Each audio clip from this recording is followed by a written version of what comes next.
નમસ્કાર, હું છું ગોપી ગાંગર અને આપ જોઈ રહ્યા છો નિર્ભય ન્યૂઝ। એક રાજનીતિ ફિલ્મનો એક ડાયલોગ છે અને ફિલ્મના ડાયલોગમાં કહેવામાં આવ્યું કે राजनीति में मुद्दों को कभी गाढ़ा नहीं करते, जरूरत होने पर उसे जिंदा रखा करते हैं। એવી જ રીતે શંકરસિંહ વાઘેલા દરેક વખતે જ્યારે જ્યારે જરૂર પડે છે ત્યારે નવી રાજનીતિક પાર્ટી સાથે આવે છે। ફરીથી નવી રાજનીતિક પાર્ટીને લોન્ચ કરી રહ્યા છે। 22મી તારીખે એનું લોન્ચિંગ છે ડિસેમ્બરમાં અને શંકરસિંહ વાઘેલા સક્રિય રાજનીતિમાં ફરીથી જોવા મળશે। આપણી સાથે આ જ વિષય પર વાતચીત કરવા અત્યારે વરિષ્ઠ પત્રકાર જગદીશ મહેતા સર જોડાઈ ગયા છે। સર, નિર્ભય ન્યૂઝમાં આપનું સ્વાગત છે।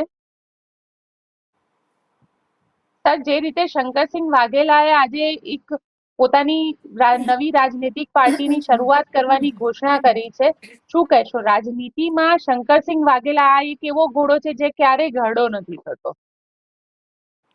બેન, આપણે કહેવત છે લગ્ન લગ્ન કુંવારા, એમ દર ચૂંટણી ટાણે કે દર રાજકીય વખતે શંકરસિંહ બાપુ લગભગ સમજો ને કે રાજકીય રીતે કુંવારા થઈને જ નવી એક પાર્ટીને જાન જોડતા હોય છે। એક વખત વધુ પ્રયાસ કર્યો છે, પણ અગાઉના તમામ પ્રયાસો કરતા આ પ્રયાસ જે અત્યારે જે કરવામાં આવી રહ્યો છે એને સાવ હળવાશથી લેવા જેવો નથી। કારણ એવું છે, એક તો ચૂંટણીને 2-3 વર્ષની વાર છે, એટલે એને બિલકુલ એડવાન્સમાં આ કાર્યક્રમ કરવાનો ધાર્યું છે। એનો અર્થ એમ છે કે એને સંગઠનમાં ગોઠવવામાં પૂરતો સમય મળવાનો છે। શંકરસિંહ વાઘેલા એ હસ્તી છે કે જેને આખું ગુજરાત એક પ્રેક્ટિકલ મુખ્યમંત્રી તરીકે બિલકુલ જાણે છે। પ્રેક્ટિકલ એટલે બિલકુલ વ્યવહારુ। કાયદો માણસ માટે નથી, માણસ કાયદા માટે નથી, કાયદો માણસ માટે છે, એવી જે વાત જે છે શંકરસિંહ બાપુએ પ્રૂવ કરી બતાવેલી। કેટલાક એવા સમસ્યા કે એવી કેટલીક બાબતો હતી જે વર્ષોથી ક્યારેય ઉકેલાય નથી, જેમ કે નવા તાલુકા જિલ્લાઓનું રચના કરવી, એ ઘણા સમયથી પેન્ડિંગ હતું। શંકરસિંહ બાપુની સરકાર વખતે ઓન ધ સ્પોટ થઈ ચૂક્યું હતું। આવા અનેકો કિસ્સા છે કે જે વસ્તુ અત્યારે તમે જુઓ કર્ણાવતી અમદાવાદનું થતું નથી તે નથી જ થતું। હવે એને ગમે તે હેરિટેજનો દરજ્જો વયો જવાની બીક બતાવે છે યા બીજી ગમે તે વાત છે, યુનેસ્કોમાંથી એનું નામ નીકળી જાય તો શું થાય વગેરે વગેરે અનેક બાબતો બતાવે છે, પણ અમદાવાદનું કર્ણાવતી એ 3 દશકા જૂની ગુજરાત સરકાર પણ કરી શકી નથી। અને આ ઈ શંકરસિંહ બાપુ છે જેણે ઓન ધ સ્પોટ મોરબી સહિતના જિલ્લા બનાવ્યા, કે જે કોઈ પોરબંદરને અલગ કર્યો કે બધું એને ઓન ધ સ્પોટ કરી દીધું। એટલે બિલકુલ એક પ્રેક્ટિકલ મુખ્યમંત્રી તરીકે લોકો એને જાણે છે। હવે રહી વાત નવા નવા પક્ષોની, તો રાજપા ભાજપાથી શરૂ કરીને અત્યાર સુધી જે નવું એને ડેમોક્રેટિક પાર્ટી જે શરૂ કરી પ્રજા, તો ત્યાં સુધીની એની જે અત્યાર સુધીની રાજકીય કેરિયર જે રહી છે તે બિલકુલ ઉતાર ચઢાવ વાળી રહી છે। અને એ એટલા માટે રહી છે કે હવે એન વખત પર એને બધા જ એના જે નિશાનો પાર પાડવાની કોશિશ કરી હતી, જેમાં એ મોડા પડ્યા હતા। આ વખતે એ મોડા નથી પડ્યા, બિલકુલ વેલા છે એમ કહો તો ચાલે। અને વેલા છે એટલે શું કર્યું તમે જુઓ, એની જે પ્રજા ડેમોક્રેટિક પાર્ટી જેને નવી બનાવી છે એમાં ગાંધીનગરના ડેપ્યુટી મેયર જે હતા એને પણ એને રાખ્યા છે। દરબાર કોમ્યુનિટીમાંથી એક વ્યક્તિને રાખ્યા છે, એક વ્યક્તિ માઇનોરિટી છે, એક વ્યક્તિ દલિત છે। આમ એણે એક જમાનામાં માધવસિંહ સોલંકીએ જે ખામ થિયરી રજૂ કરી હતી દલિતોની, ક્ષત્રિયોની, આદિવાસીઓની અને પાટીદારોની, એ જે ખામ થિયરી રજૂ કરી હતી એના જેવી જ એક કોકટેલ શંકરસિંહ બાપુ કરવા જઈ રહ્યા છે। હાલાકી ભૂતકાળના બધા જ અનુભવો આપણને ખબર છે કે પરપોટાની જેમ બધું ફૂટી ગયું, લાંબુ ન હાલ્યું, પણ એ ભૂતકાળ છે। અને જો આપણા જેવા સામાન્ય માણસો પણ ભૂતકાળમાંથી કંઈક ધડો લેતા હોય તો આ તો શંકરસિંહ વાઘેલા છે। એને ખબર છે હવે એ એના રાજકીય નહીં, પોતાના જીવનના, ભગવાન એને સતાયું કરે પણ એના જીવનના પણ ઉત્તરાર્ધમાં છે। અને હવે એવું ક્યારેય એવું ન ઈચ્છે કે હવે વધુ એક એવો પક્ષ સ્થાપે કે જેનું ભવિષ્યમાં ચૂંટણી પછી બાળ મરણ થાય યા તો બીજામાં વિસર્જિત કરવું પડે। તો આ વખતે શંકરસિંહ બાપુને થોડાક આપણે ગંભીરતાથી લઈએ, અને એ લેવા પાછળના કેટલાક લોજિક પણ છે। ખાલી આપણે લેવા ખાતર લઈએ નહીં, એના પાછળના અનેકો લોજિક છે જેને આપણે ગંભીરતાથી લેવા જોઈએ। એટલે બાપુએ અત્યારે કર્યું છે એ ભૂતકાળમાં કર્યું છે એના જેવું નથી। અનેકો આયામ છે જે ગુજરાતની રાજનીતિમાં ક્યાંક અસર કરતા બને તો જરાય નવાય જેવું નહીં બેન જી। પણ સર આમાં સવાલ એ થાય છે ને કે આજે જ્યારે બાપુ પોતાની પાર્ટીની પ્રેસ કોન્ફરન્સ કરી રહ્યા હતા ત્યારે એક સવાલ પૂછવામાં આવ્યો, કારણ કે ત્યાં આગળ ક્ષત્રિય ચહેરા ખૂબ દેખાતા હતા. એટલે સવાલ એવો થયો કે શું આ માત્ર ક્ષત્રિય સમાજની પાર્ટી હશે, કારણ કે રોયલ ફેમિલીમાંથી પણ આવેલા ત્યાં આગળ બેઠેલા હતા અને એ લોકોએ પણ પ્રેસની અંદર વાત કરી. એટલે ક્યાંક જે ક્ષત્રિય સમાજની નારાજગી હતી જે ભારતીય જનતા પાર્ટી બાજુ ન જાય અને શંકરસિંહ વાઘેલા બાજુ જાય, એના માટેની એક કારણ કે આ બી ટીમ તરીકે આમાં કામ કરશે ભાજપની. ના ના બેન, એ બધી આપણી બધી મીડિયા વાળાની પીસ્ટ પિંજણ છે. કોઈ મૂર્ખ નથી બી ટીમ કરે. વાત એવી છે બેન, એમ તો જ્યારે પાટીદાર અનામત આંદોલન થયું હતું ત્યારે એ જે લોકો સરકારની વિરુદ્ધમાં પડ્યા હતા બધા પાટીદારો જ હતા. એમ અત્યારે શંકરસિંહ વાઘેલા જાતે પણ ક્ષત્રિય અગ્રણી હોવાને કારણે અત્યારે એને સ્વાભાવિક જ સહેલું પડે એટલે ક્ષત્રિય સમાજ તમને વધુ દેખાય. અને સીધી રીતે કહીએ તો ક્ષત્રિય સમાજ નારાજ છે એ તો છે, જે આપણે ચાલી આવે છે પુરુષોત્તમ રૂપાલા વાળી વાતથી, એટલે એ ઠીક છે. પણ આ વખતે મેં કીધું તેમ ક્ષત્રિય ઉપરાંત એને જે સંગઠનની રચના કરવા ધારી જે છે, કમસે કમ ધારણા જે છે એમાં અત્યારથી જ એને વાત તો કરી દીધી. એક માઇનોરિટીઝને લીધા છે, એક ક્ષત્રિયને લીધા છે, એક પાટીદાર લીધા છે. એમ એટલે શરૂઆતથી જ એને એમ કર્યું ને આજે એને વિશેષ ઘોષણા કરી છે. તો ટૂંકમાં જે અગાઉની વાતો હતી કે કેવળ તમે વાંકીરે પાઘડીનું ફૂંકું રહે એમ કોઈ ક્ષત્રિય સમાજને લઈને નીકળ્યા એવી વાત નથી. તમામ વર્ગને સ્પર્શવાની કોશિશ કરી છે. અને આપની જાણ ખાતર ગોપીબેન, અત્યારની જે ગુજરાત ગવર્મેન્ટ વર્તમાન જે છે, ભલે એ લોકો પોતાના કોઈ પણ કાર્યો ઉપર મુસ્તાક હોય તો એને મુબારક, પણ ગુજરાતની 6.5 કરોડની જનતામાં જો ખરેખર રિયલ સેન્સમાં તમે જો કોઈનો સર્વે કરવામાં આવો તો અનેકો ઘટના એવી બની છે કે લોકોને હવે એમ થાય કે સરકાર નામની કોઈ ચીજ છે કે કેમ, એ પણ પ્રશ્ન છે. પેલી બધી કરુણાંતિકા જવા દો, મોરબીથી માંડીને આપણે દર વખત જેમ તક્ષશિલાથી આમ રાઉન્ડ ફેરવીને આવીએ છીએ હરણી કાંડ સુધી વડોદરાના, એ જવા દો. પણ ત્યાર પછી પણ તમે જુઓ નકલી કેટલા લોકો, અને પછી ડોક્ટરો સુધી આવ્યું, ખ્યાતિ હોસ્પિટલ સુધી આવ્યું. અને આવી રીતે લોકોની સાથે જીવલેણ છેડા કરનારા તબીબોને પણ અત્યારે જે રીતે ટ્રીટમેન્ટ આપવામાં આવી રહી હતી વીવીઆઈપીઝ, પછી 2 કોન્સ્ટેબલને સસ્પેન્ડ કરાવી જવા દો.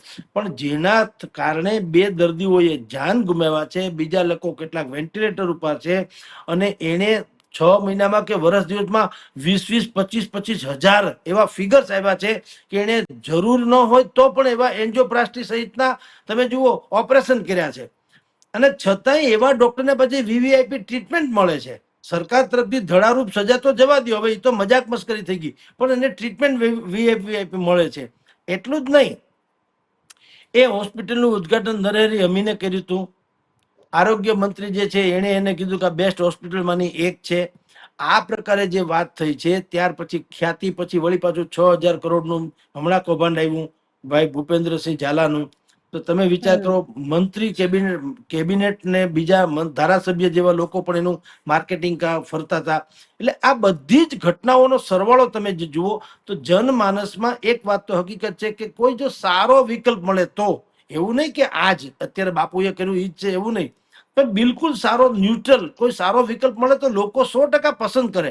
અત્યારની સરકારને તો કમસે કમ પસંદ ન કરે. હાલ તમે ચૂંટણી આપી દો ને આને આ લોકોને ઉભા રાખો, આરામ બરોબર કોઈ જીતે તો ભલે એની પાસે ગમે એવું સંગઠન હોય.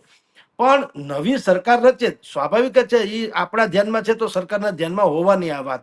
એટલે હવે નવું સંગઠન જે ચૂંટણી થઈ જાય પછી ગ્રામ જિલ્લા પંચાયતોની નવું સંગઠન અને નવી સરકારની રચના અચૂક થશે. અને એ થાય અને કોઈ ટ્રીમન્ડસ ફેરફાર લઈ આવે તો જુદી ઘટના છે.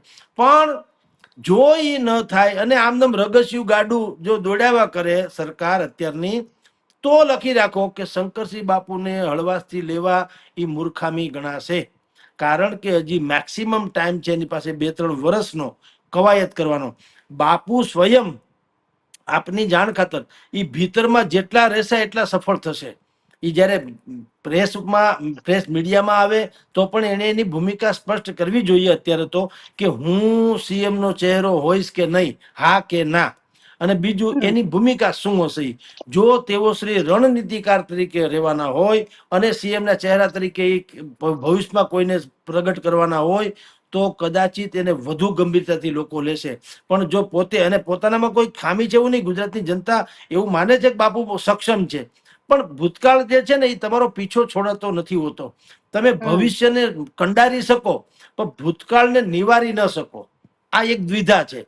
તમે ભવિષ્ય કંડારી શકો બુદ્ધિપૂર્વક નવું કંઈક કરીને, પણ જે ભૂતકાળ છે એ તમારો પીછો છોડે નહીં. શંકરસિંહ વાઘેલાએ ભૂતકાળમાં જેટલા આવા પ્રકારના આયામો કર્યા, રાજપા ભાજપાથી શરૂ કરીને જેટલી પણ પાર્ટીઓ બનાવી, તો બધામાં આપણે જાણીએ છીએ કે પછી પાછા ધબ દઈને બેહી ગયા અને પછી એનું શું થયું રાજા રામ જાણે. તો એને કારણે પ્રજામાં એમ થાય બાપુને આવી ટેવ છે. જો એ છાપ બાપુએ દૂર કરવી હોય તો કમસે કમ પોતે બેક સીટ ડ્રાઇવિંગ કરવું જોઈએ. એને મુખ્ય ચહેરો બનવાની જીજીવિષા જેને કહી શકાય એ પ્રગટ ન કરે અને કોઈક ફ્રેશ ચહેરો, બુદ્ધિશાળી, ફ્રેશ, વિઝનરી, એવો સારો યુવાન, શિક્ષિત, બધી રીતે કાબેલ, ગુજરાતમાં ક્યાં તાણ છે, એવા કોઈ ચહેરાઓને જો રજૂ કરીને બાપુ જો પાછળથી સંગઠનની વ્યવસ્થા કરે, ભૂમિકા ભજવે, તો આપની જાણ ખાતર તમે ને હું મુખ્યમંત્રી ભલે ગમે તેને માનીએ, અત્યારે ભૂપેન્દ્રભાઈ પટેલ જ મુખ્યમંત્રી છે, પણ તમારી આપણે બધા જાણીએ છીએ CR પાટીલનું વજન હતું એટલું ભૂપેન્દ્રભાઈનું નહોતું, એ આપણે જાણતા હતા. એવી રીતે બાપુ જો સંગઠનમાં રહીએ તો ભલે મુખ્યમંત્રી કોઈ પણ બને યા મિનિસ્ટર પણ કોઈ પણ બને, પણ બાપુને પૂછ્યા વગર તો કઈ થવાનું નથી. તો હકીકત છે, કારણ કે કેન્દ્રમાં બાપુ હોવાના, જે રીતે શિવસેનામાં બાળા સાહેબ ઠાકરે સાહેબ હતા એની જેમ. તો આવી જો ભૂમિકા એ અદા કરશે તો એ કંઈક ચમત્કારિક વાત જે છે એ આગળ વધારી શકશે. અન્યથા ગુજરાતમાં જે કહેવાય છે કે થર્ડ ફોર્સ જે છે કોઈ દી કામયાબ નથી રહ્યો. જો એ આવું ભૂલ કરશે શંકરસિંહ બાપુ પોતાને જ પ્રોજેક્ટ કરવાની, તો થર્ડ ફોર્સ ભૂતકાળમાં નથી થયો એવું વધુ એક વખત થઈ શકે એવી દહેશત જે છે એ જે અતિશયોક્તિ નથી. જી પણ સાથે કારણ કે ગુજરાતની અંદર થર્ડ ફોર્સ ક્યારેય ચાલ્યું નથી. આમ આદમી પાર્ટી આવી તો 2022ની ચૂંટણીમાં ભારતીય જનતા પાર્ટી 156 સીટની બહુમતીથી જીતી. વોટ અહીંયા આગળ, કારણ કે ગુજરાતની અંદર એક કહેવત છે અને વર્ષોથી એ વસ્તુ જોઈ પણ છે કે થર્ડ ફોર્સ ક્યારેય નથી ચાલતી, અને થર્ડ ફોર્સ આવે તો ફાયદો જે સત્તા પક્ષ છે તેને થાય છે, અને એ જીવતું જાગતું ઉદાહરણ જોઈ લીધું. તમને એવું લાગી રહ્યું છે કે ક્યાંક ને ક્યાંક કોંગ્રેસ અને આમ આદમી પાર્ટી અને આ એક ચોથો ફોર્સ, એટલે ક્યાંક આખી રાજનીતિ અહીંયા આગળ પણ યુપીની જેમ એક ખીચડી રાજનીતિ થવા જઈ રહી છે? બેન, થર્ડ ફોર્સ શું કામ ન ચાલ્યો ને એના કારણોનું પૃથ્થકરણ એ જે તે પાર્ટીઓએ કરવું જોઈએ. પ્રજાની પાસે તો છે જ. જ્યારે જ્યારે થર્ડ ફોર્સ બન્યો છે ત્યારે પોતિકા કારણોસર બન્યો છે. ગોરધન ઝડફિયાને એમ લાગ્યું કે મારે કેશુભાઈમાં જવું જોઈએ, કેશુભાઈને એમ લાગ્યું કે મને અન્યાય થયો, શંકરસિંહ બાપુને એમ લાગ્યું કે મારું વજૂદ બરાબર જળવાતું નથી, આમ આદમી પાર્ટીને એમ લાગ્યું હું લોચો લઈ લઉં પાટીદારના નામે. તમે જુઓ, બધાને પોતિકા રાજકારણ છે. કોઈએ કીધું કે જનતાને આ અન્યાય થયો એટલે હું આમાંથી છેડો ફાડું છું, એવું જનતા માટે નહીં. પછી જનતા પાસેથી મત ઉઘરાવા નીકળ્યા, પણ તમે જનતા માટે નથી જ્યાં ડખો, તમે સમજી લ્યો. એટલે થર્ડ ફોર્સ નથી ચાલતો. થર્ડ ફોર્સ ક્યાંય પણ ચાલી જ શકે, પણ એનામાં પણ ઈ ફોર્સ તો હોવો જોઈએ, નૈતિકતાનો ફોર્સ તો હોવો જોઈએ. ખાલી તમે ન્યા રિહાણા એટલે મને તમે સીધી બાદશાહના ગામમાં જઈને કે હું રૂપાળો, ભાઈ રૂપાળો નથી, તમે ઈ ગામમાં ગયા એટલે રૂપાળા લાગો, બાકી તમે રૂપ આખી જુદી ઘટના છે. એવી રીતે તમારે કાંઈ પણ થર્ડ ફોર્સ કરવો હોય તો તમે જે આપણા ગુજરાતમાં 6.5 કરોડની જનતા છે બેન, અને 6.5 કરોડની જનતામાં કોઈ જાતની ખામી ખરી કૌશલ્યવાન લોકો જો અમેરિકાને સર કરી લેતા હોય તો આપણી ટેલેન્ટમાં તો કોઈ ખામી છે નહીં. દુનિયાભરમાં આપણે જાણીએ છીએ, ગુજરાતીનો તો ડંકા વાગે છે. તો સારા 182 સારા માણસ ન મળે એ તો આશ્ચર્યનો કોઈ પાર ન રહે. પણ જે પાર્ટીઓને થર્ડ ફોર્સ કરવો છે એને પોતાને પેલા તો લોચો લઈ લેવો ગમે એમ કરીને, મને સમાજના નામે, વર્ગના નામે, અસંતુષ્ટના નામે, એન્ટી ઇન્કમન્સીના નામે અને જુદા જુદા સોણલા બતાવીને. એના કરતા તમે જેન્યુઅન કેમ પ્રયાસ કોઈએ નથી કર્યો હજી સુધીમાં, કોઈએ જેન્યુઅન પ્રયાસ કર્યો જ નથી. કેશુભાઈને વાંકું પડ્યું તો એને પીપીપી કરીને જે પાર્ટી ગોરધન ઝડપિયા વાળી કાઢી હતી, પછી બધા વિસર્જિત થઈ ગયા. સુરેશભાઈ મહેતાને પણ વાંધો પડ્યો તો એણે બીજું કીધું હું ક્યાંક નવી પાર્ટી કરી. ક્યાં છે અત્યારે એનું ક્યાંય વજૂદ? પ્રેસ કોન્ફરન્સ કરી હતી સુરેશભાઈને. અડધે પડતી નવી પ્રજા તો આપણને જે સાંભળતી હશે એને ખબર નહીં હોય કે સુરેશભાઈ મહેતા અત્યારે ક્યાં છે ને શું કરે છે, એ સમજી લ્યો. તો આવી રીતે તમે રિહાઈ જાઓ. એટલે તમે જો મોદીના ટીકા કરો એ ફાવતા શું કામ નથી? કારણ કે જ્યારે જ્યારે મોદીની લોકો ટીકા કરે છે ત્યારે એમાં પોતીકું વજન ને પોતીકું જ અહમ પાછો ટકરાતો હોય એવું લાગે, કારણ કે એને મોદીનું એક પણ અક્ષર સારો ન લાગે. તો એવું તો કોઈ દી મુરેની મૂર્ખ મોદી કઈ મૂર્ખ છે, એને મત તો જોઈએ જ છે ને. એટલે એવું ક્યારેય હોય કે મોદી કરી બધું ખરાબ જ કરે? એટલે તમે કેવળ ખરાબ ઉજાગર કરો ખરાબી, તો આપણને પક્ષકાર જ માનીએ લોકો, પત્રકાર ન માને. પત્રકાર હોય કે કોઈ પણ પ્રજાના હિત કરો, તમે ન્યુટ્રલ રહ્યો, સત્ય વાત કરો, ભલે પછી ગમે તે હોય, પણ સત્ય એટલે સત્ય. આજે સોમવાર છે તો છે, વાત થઈ ગઈ પૂરી. મંગળવાર છે તો છે, બુધવાર છે તો છે, એમાં પછી કઈ ફેરફાર ન કરવો જોઈએ. એવી રીતે કહું, શંકરસિંહ વાઘેલા હોય કે જેને જેને પણ થર્ડ ફોર્સની ભૂતકાળમાં કરી, એમાં તમને બધાને વાંધો પડ્યો એટલે તમે પ્રજા પાસે આવ્યા કે અમને ન્યાય નથી મળ્યો. હવે જયારે તમે ખુદ તમારો ન્યાય તોળાવી ન શક્યા, તમે અમારું ભલું હું તોડું કરવાના? અમે મૂર્ખ છીએ, પ્રજા ન સમજે કે ભાઈ તમે સ્વયં પીડિત છો, તો અમારી પીડા શું હરવાના? તમે તાકાત વાળા માણસ હો ને તમે અમને એમ કહી દો કે હવે હું બેઠો છું, થાય કરી લડી લે હું, તો ઠીક છે. હવે પોતે જ ઘાયલ છે, તો હવે એ ઘાયલ છે, બીજાની શું પીડા તમને કહું હરી શકે? એટલે થર્ડ ફોર્સ નથી આવેલો. પણ અત્યારે જેમ શંકરસિંહ કરે છે, એમ શંકરસિંહ અત્યારે પણ બીજા બધા 18 વર્ણમાંથી બધા સારા સારા સારા સારા માણસોને ચૂંટી કાઢે અને એની મેથડ અજમાવે. મેથડ કઈ? તમે આપો તે ટિકિટનો દાવેદાર નહીં, જે તે મત વિસ્તારના લોકોમાં સર્વે કરીને પૂછો ને, તમારે અહીંયા અમારી પાસે 6-7 નામ આવ્યા છે, એમાંથી કોણ હારો? એ જે લોકો કે એને આપો ટિકિટ. જે અરવિંદ કેજરીવાલે પોતે સ્વરાજ્ય નામની એક સુરાજ્ય કે સ્વરાજ્ય નામની એક પુસ્તિકા બહાર પાડી હતી, અરવિંદ કેજરીવાલ, સુરાજ્ય. એમાં એને આવી વાત કરી હતી, પછી એને પાલન તો કર્યું જ નહીં. અત્યારે એ ધુબાકા મારે છે કરોડો રૂપિયાના આલિશાન ફ્લેટમાં અને બંગલામાં, અને એની અડધી સરકાર જેલમાં છે. પણ તમે જે કાંઈ કરો તે પ્રજા માટે કરો, પ્રજા ના થઈને કરો, પ્રજા માટે ને પ્રજા નું કરો તો થાય.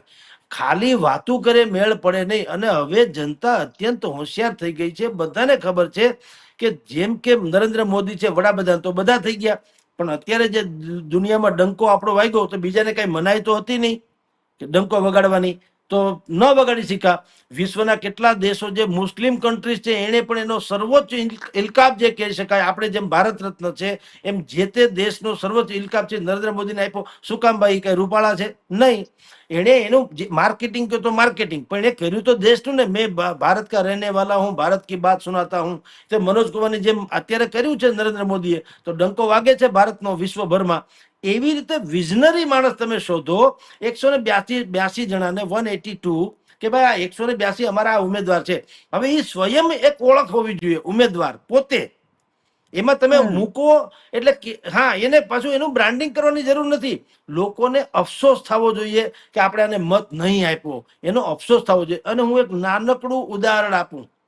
નરેન્દ્ર મોદી જયારે એની કરિયરની શરૂઆત કરી અહીંથી ગુજરાતમાંથી, એટલે કે રાજકોટમાંથી ધારાસભાની બેઠક લડ્યા, એ રાજકીય રીતે સત્તાવાર રીતે, તો એમાં સામે અશ્વિનભાઈ મહેતા હતા, અમારે બેંકના, એક જીવન કોમર્શિયલ બેંક કે એવી બેંકના તેઓ શ્રી ડિરેક્ટર કે સમથિંગ હતા.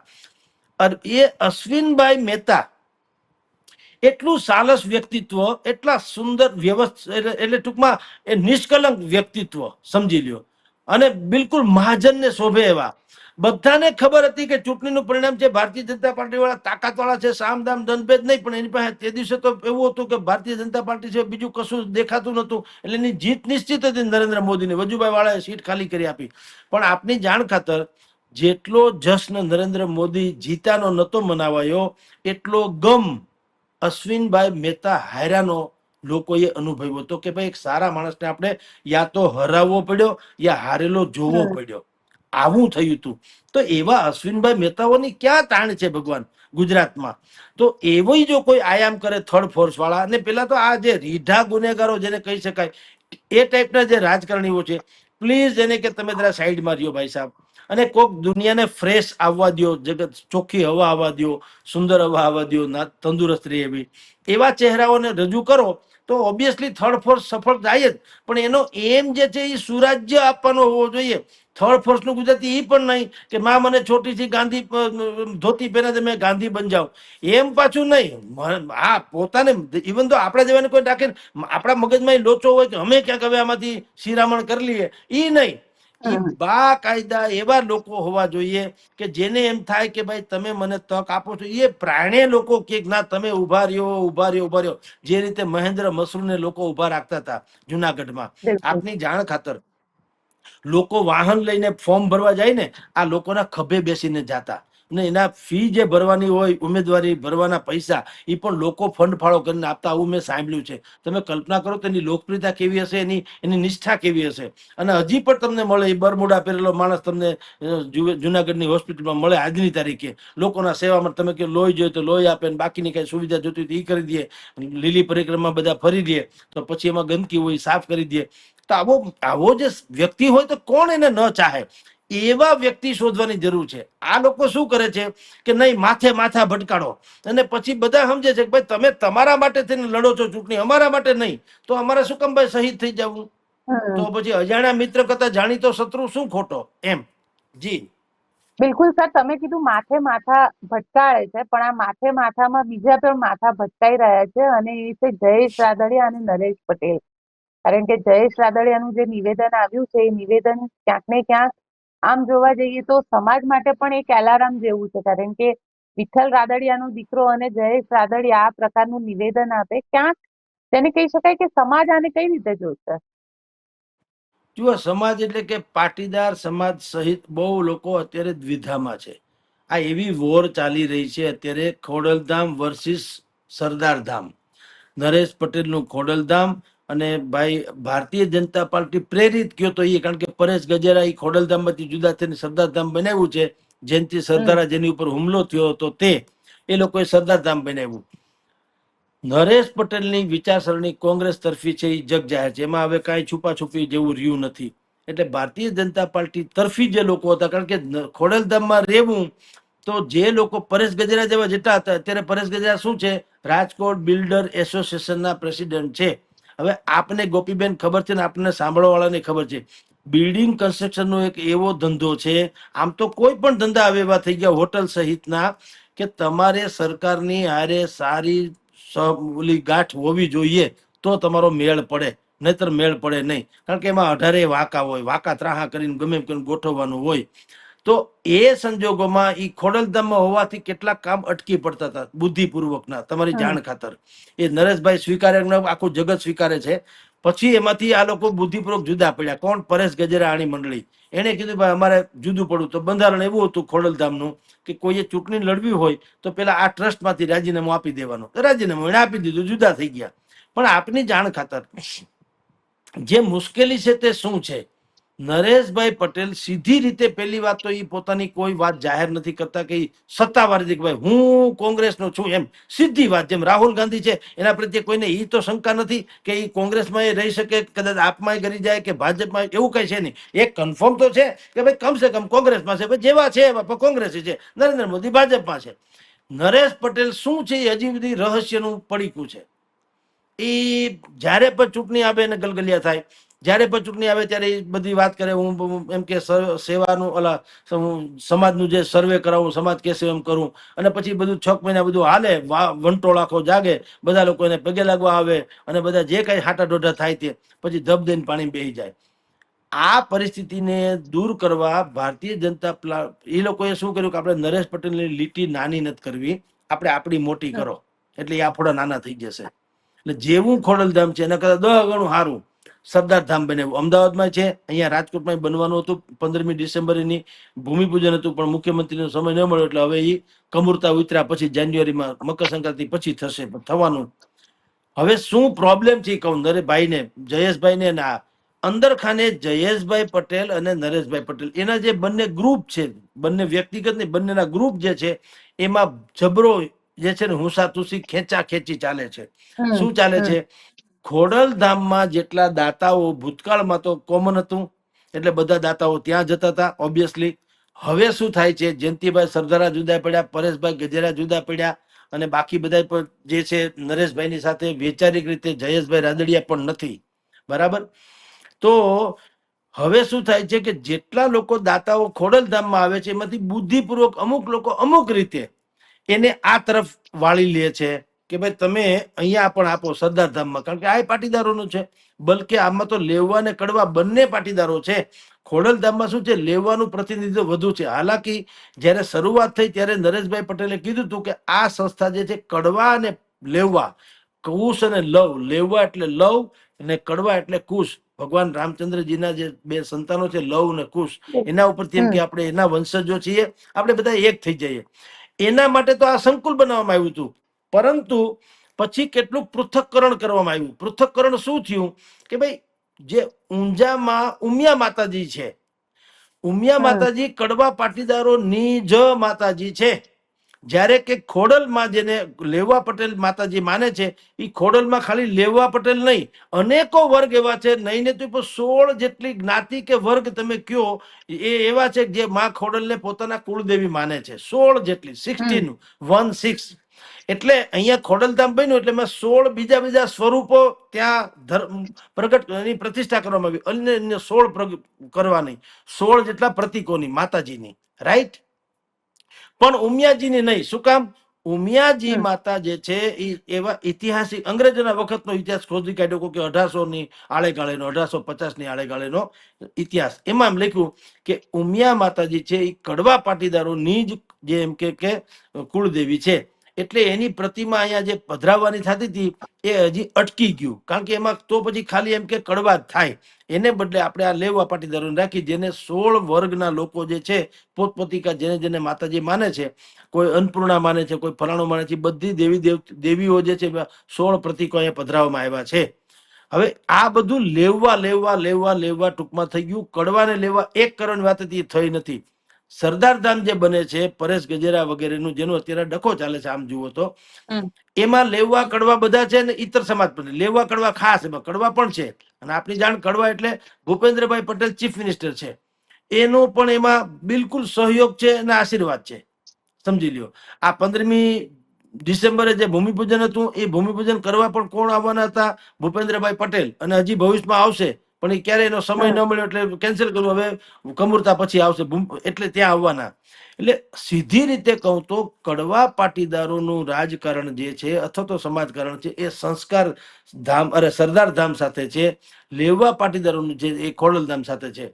હવે શું થયું છે આપને કહું, જેને કારણે જયેશભાઈ ચિત્રમાં આવે છે અને વારંવાર ગોફણિયા ઘાવ કરે છે. જયેશભાઈ રાદડિયા નજીકના ભવિષ્યમાં 501 દીકરીઓના સમૂહ લગ્ન કરવાના છે ને એ રેકોર્ડ થવાનો છે એક રીતે તો. હવે એ રેકોર્ડ થવાનું છે. શું થયું, મેં જે પેલા આપને કીધું કે ખોડલધામ અને સરદારધામ બેના ખેંચા ખેંચી હાલે છે દાતાઓની, એકબીજાના દાતા એકબીજાને ખેંચી જાય છે. એવું આ કેસમાં પણ જયેશભાઈના ધ્યાનમાં આવ્યું કે સમૂહ લગ્ન હું જે કરી રહ્યો છું, કરવા જઈ રહ્યો છું, એમાં પણ કેટલાક દાતાઓથી માંડીને કાર્યક્રમને પણ નિષ્ફળ જાય અથવા તો બિલકુલ સફળ બરાબર ન જાય, અથવા તો એનાથી બને એટલો એમાં પાણા નાખવામાં આવે. સમજી લ્યો એવી કેટલીક પ્રવૃત્તિ જયેશભાઈના ધ્યાનમાં આવી. એને કહેવાય ઇકોસિસ્ટમ. એટલે સીધી રીતે કોઈ ના આવે પણ વાયા મીડિયા એવો પ્રચાર કરવામાં આવે, એવી એક ટોળકી દ્વારા કે ભાઈ આ સમૂહ લગ્નમાં આપણે યા તો કોઈ એમ કે આપણે સહકાર આપવાનો નથી, કોઈ એમ કે આપણે હાજરી આપવાની નથી, કોઈ કે આપણે કંકોત્રીમાં નામ છપાવતા નહીં, કોઈ કે આપણે કરિયાવરમાં જાળવજો ભાઈ, દેતા પેલા જાળવજો, થોડુંક બીજે દેજો વગેરે વગેરે. આ બધી પ્રવૃત્તિઓ એના ધ્યાનમાં આવી. એટલે જ નરેશભાઈ જયેશભાઈ છે એ 2-4 ફંક્શનોમાંથી એમ કહેતા ફરે છે કે ભાઈ તમે નડતા નહીં, સમાજને નડશો તો મારે પછી મેદાને ઉતરવું પડશે, મારાથી પછી બીજું કોઈ થાય નહીં વગેરે વગેરે. એ જે ઉકળાટ છે એ ગોફણિયા ઘાવ છે. ગોફણિયા એટલે કોથળામાં પાંચેરી મારીને ફોડ્યા કરે છે. પણ અંદરો અંદર સમાજ, પાટીદાર સમાજમાં એટલે લેવા પાટીદારોમાં ખાસ કરીને, અને પછી કડવા લેવા બે ગણો તો એ રીતે સરદારધામ અને ખોડલધામને જેને એકતા માટે રાખવામાં આવી હતી આ સંસ્થાઓ, એ અત્યારે અંદરો અંદર કારણ કે રાજકીય રીતે બે અલગ અલગ છે વિચારધારા વાળા, એને કારણે એવા ડખે ચડ્યા છે કે જયેશભાઈને એમ લાગે છે કે મારું પત્તું અલગ અલગ રીતે કાપવાની કોશિશ ખોડલધામની કોઈ એક ઇકોસિસ્ટમ કરી રહી છે, સીધા નરેશભાઈ નહીં. એની એક ઇકોસિસ્ટમ કે ભાઈ દાખલા તરીકે એ ધારાસભ્ય છે, તમે જો એને મંત્રી પદમાં નથી લીધા, પછી એને લોકસભા લડવાની તેને બદલે બીજાને ટિકિટ મનસુખભાઈ માંડવિયાને આપી, એને ન આપી, બરાબર. અને આવી બધી બાબતો છે. એટલે એના સંશોધનમાં જયેશભાઈને એવું આવ્યું કે કોક એવું છે કે જે ટાંગ લડાવે છે. આ સ્થિતિને દૂર કરવા માટે થઈને હવે જયેશભાઈ મેદાને આવ્યા છે બાયું ચડાવીને. સામે પક્ષે આ જે ખોડલધામ વાળા છે એનું કહેવાનું એમ છે કે ભાઈ અમે કોઈને કાંઈ નડતા નથી, અમે કોઈને કાંઈ કહેતા નથી. કોક માણસ દાતા આપવા હોય, દાન આપવા માટે થઈને તૈયાર હોય અને એ ન આપે તો જયેશભાઈ કેવું છે ભાઈ થયું, આપવું તો આપો, ન આપવું તો કઈ નહીં, પણ તમે હવે ન્યા આપો છો એટલે અહીં દેવું પડે અથવા તો અહીં કોણે તમને ના પાડી એમ કરીને ઉકાળો કાઢે છે, સારું નથી. કાંઈ એને સાબિત સાથે વાત કરવી જોઈએ જેથી કરીને સમાજ કન્ફ્યુઝમાં ન રહે કે કોની વાત કરે છે જયેશભાઈ, કોણ એને નડે છે, બિલકુલ. શું કામ નડે છે, હમ. કઈ રીતે નડે છે. આવો બધો ડખો છે બેન, સામાજિક રીતે બહુ મોટો ડખો ચાલી રહ્યો છે. જી પણ સર સાથે સવાલ ઈ પણ છે ને કે જયેશ રાદડિયા જે રીતે કહી રહ્યા છે કે મારા બાપુજીનું ખેતર હતું ને એમને 30 વર્ષ આવ્યું, હવે મારે લડવાનો સમય છે તો હું લડીશ. એટલે ક્યાંક રાજનીતિ અને સમાજ થોડી ના પોતાના ઘરની ધોરાજી છે. ના બેન, ઘરની ધોરાજીની પણ એક તો છે, જેણે વાવ્યું હોય એને લડવાનો અધિકાર તો હોય. એ અધિકાર ન તમે છીનવી ન શકો. એનું હમ. કારણ એ છે કે વિઠ્ઠલભાઈ રાદડિયાએ જામકંડોળાથી ધોરાજી પંથકમાં ખરેખર જે વાવેતર સહકારી ક્ષેત્રના ઓઠા હેઠળ કયો તો ઈ ને એના બેનર હેઠળ કયો તો તે જે એણે ખેડાણ કર્યું છે, એ ખેડાણ છે ને એ અજીબો ગરીબ ખેડાણ છે. તમે એને હમ. ઉપરથી પેરેશૂટ થી ઉતારીને અત્યારે કોઈ ચૂંટણીમાં બીજા કોઈને હોમી દ્યો નહીં, કારણ કે ભારતીય જનતા પાર્ટીમાં સંગઠન છે, સંગઠનના જોરે કોઈને જીતાડી દો તો આ એમ કે ને ભાઈ તો મારી મહેનતનું શું. મહેનત એટલે કે એને કરી છે આઉટ ઓફ વે જોઈને, અને કરી છે તો એ પોતીકું થોડી કરી છે, એને કારણે પાર્ટી પણ છે ને, ભારતીય જનતા પાર્ટી પણ એને કારણે છે જ ને, બધી વિજેતા થાય છે ને ચારેકોર. તો એમ કે અમારું પાર્ટીમાં યોગદાન છે ધારો કે, તો હવે તમારે જયારે લડવાનો વખત ત્યારે તમે બીજાને ઉતારી દો. આ તો અમે અહીંથી જાન જોડીને જતા હોય પછી ન્યા ઉતારીને હવે તમે અણવર થઈ જાઓ, વરાજો બીજો કોક છે તો કેમ હાલે? કોઈ વરાજાને ઉતારી દો તો હાલે? આ એના જેવી સ્થિતિ હમ. છે. એટલે જયેશભાઈ કે છે પોલિટિકલી પણ કે ભાઈ, કારણ કે હવે પ્રધાનમંડળનું રીસફલિંગની વાતો ચાલી રહી છે, ઘણા સમયથી ચાલી રહી છે, હમ. પણ હવે હમ. ચૂંટણીને કારણે બધું ડિસ્ટર્બ થાય છે. આ નગરપાલિકાની ગ્રામ્ય પંચાયતની ચૂંટણી પૂરી થાય પછી થવાનું છે, પેલા થવાનું હતું પણ ચૂંટણી નડી ગઈ. તો એ રીસફલિંગ જે થવાનું છે એમાં પણ નરેશભાઈ છે, જયેશભાઈ રાદડિયા જે છે એને બધા લોકો માને છે, અત્યારે મોટાભાગના વિશ્લેષકો પણ આવું કહે છે કે એનું મંત્રીપદ હમ. લગભગ નિશ્ચિત છે. તો એમાંય કોઈ કાંકરી ચાળો કરતું હોય એવું એના ધ્યાનમાં આવેલી વાતો છે. અને એક બીજું ને હમ. તાજું ઉદાહરણ આપને કહું, જયંતિભાઈ સરદારા ઉપર જે હુમલો થયો એમાં પીઆઈ પાદરિયાએ જે કઈ ઝપાઝપી થઈ વગેરે, એમાં તમે જુઓ ખોડલધામના ગ્રુપની વાત કરું છું, નરેશભાઈને નહીં, ખોડલધામના ગ્રુપને એવી આશંકા છે કે પીઆઈ પાદરિયા ઉપર જે ગંભીર કલમો લગાડવાની ઉતાવળ જે કરી તંત્રએ, એ કોઈ પણ ઇન્વર્ટેડ કોમામાં કોઈ પણના ઈશારે કરવામાં આવી છે. કારણ કે હમ. પીઆઈ પાદરિયા ખોડલધામની સાથે સંકળાયેલા છે. પછી શું થયું આપને કહો, પછી એ ભૂલ હતી, ઉતાવળ હતી, અમે હવે એ કલમ દૂર કરીએ છીએ એવો બનાવે પહેલી વાર બન્યો. પીઆઈ પાદરિયા નહીં, એ કેસમાંથી ફરિયાદમાંથી જે તે કલમ, ગંભીર કલમ કહી શકાય, એ કલમ હટાવી દેવામાં આવી. અને અહીંયા પ્રેસ હમ. કોન્ફરન્સ કરીને પોલીસ વડાએ કીધું કે અમે ભૂલ કરી છે. તો એમાં હવે જયેશભાઈને એમ લાગે છે કે નક્કી કોકે આમાં પિન મારી છે, એટલે અમારી કલમ જે છે કોઈએ હટાડી દીધી હોય એમ લાગે. એટલે આમ તમે જુઓ તો હવે બંને વચ્ચે, એટલે નરેશ પટેલનું ગ્રુપ, જયેશ રાદડિયાનું ગ્રુપ, એની વચ્ચે સમાજના નામે જે કઈ, હવે સમાજમાંથી કઈ લઈ નથી લેવાનું. આ બંનેનું તમે જુઓ, આ પણ વિચિત્રતા, એટલે ગજબની વિચિત્રતા છે. કરોડો રૂપિયા દેવા છે, પછી લઈ લેવાની પછીની વાત છે. લેવાનું શું છે? પદ અને પ્રતિષ્ઠા. એના આધારે હમ. પછી જે મળતું હોય તે, પણ અત્યારે તો એને હોમવાના છે પૈસા. આ વ્યવસ્થા કે 501 દીકરીનો સમૂહ લગ્ન કરે, નાની માના ખેલ નથી. હવે ઈ લગ્ન કરવા હોય તો કેટલો મોટો જમેલો ભેગો કરવો પડે, તો એ બધું કરવાની કાટી. તો પછી જે લોકો આ મહેનત કરતા હોય એને એમ લાગે તો ખરું ને કે ભાઈ આટલી મહેનત અમે કરીએ તો અમને કઈ જસ તો કમસે કમ મળવો જોઈએ. એટલે લોકો લાખો કરોડો રૂપિયા વાપરે છે, મહેનત કરે છે, કૂચે મરે છે, અને છતાંય જસ ન મળે તો ક્યાંથી ચાલે? એટલે આવી જ વાત નરેશ પટેલની પણ છે. એણે કરોડો રૂપિયા દાન લીધું પણ છે, ઉઘરાયું પણ છે, એવડું મોટું ટ્રસ્ટ બનાવ્યું છે. તો એને એમ લાગે કે ભાઈ હું લેવા પાટીદારોનો સર્વમાન્ય નેતા કેશુભાઈ પછીનો અત્યારે ગણાતો તો એવો હું છું, મારી સામે કોઈનો એમ કે વિરોધ નથી, તો મારું કંઈક વજૂદ તો હોવું જોઈએ લેવા પાટીદારના નેતા તરીકેનું. એટલે આમ બંને જગ્યાએ તમને કહું, સેવામાં કરોડો રૂપિયા હોમીને પોતાનું જે સ્ટેટસ જે છે એ વાત જે મેન્ટેન નથી થતું, એની વર્ચસ્વની લડાઈ કાયદેસરની ફાટી નીકળી છે. આનાથી સરકારને, જે સરકારનું તો એવું છે બેન, બે બિલાડીની જે ઝપાઝપીમાં વાંદરો ખાટી જાય ને એવી હાલત છે. ત્રાજવામાં તોળે, રોટલો આમાં મોટો છે એમ કે એક બટકું આમાંથી ખાઈ જાય, રોટલો આમાં આમ ઝૂકી જાય તો આમાંથી ખાઈ જાય, અંતે વાંદરો જ રોટલો ખાઈ જાય, બિલાડી ભૂખી રહે. નરેશભાઈ ઝઘડે કે જયેશભાઈ ઝઘડે, અંતે ભારતીય જનતા પાર્ટી એ પણ તાલમાલને તાસીરો જોઈ રહી છે. શું કામ? બુદ્ધિપૂર્વક. એને ખબર છે કે આ જે વોટ બેંક છે, જો કમિટેડ વોટ બેંક જો એ કરીએ તો આપણને મુશ્કેલી પડે, યા તો આપણે એની નોંધ લેવી પડે. એ જો વેર વિખેર થઈ જાય, બટેંગે, એ જો કટેંગે અરે બટેંગે તો કટેંગે, નહીં તો નહીં રે, એક રહેંગે તો વો ભી સેફ રહેંગે.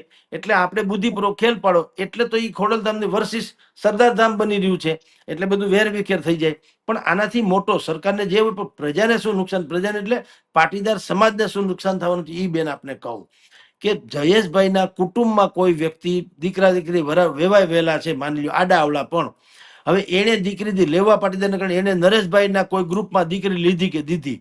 હવે તમે કલ્પના કરો, બે વેવાય વેલા છે, જયેશભાઈ તરફી વેવાય, નરેશભાઈ તરફી વેવાય, ક્યાં જાવું મને કયો?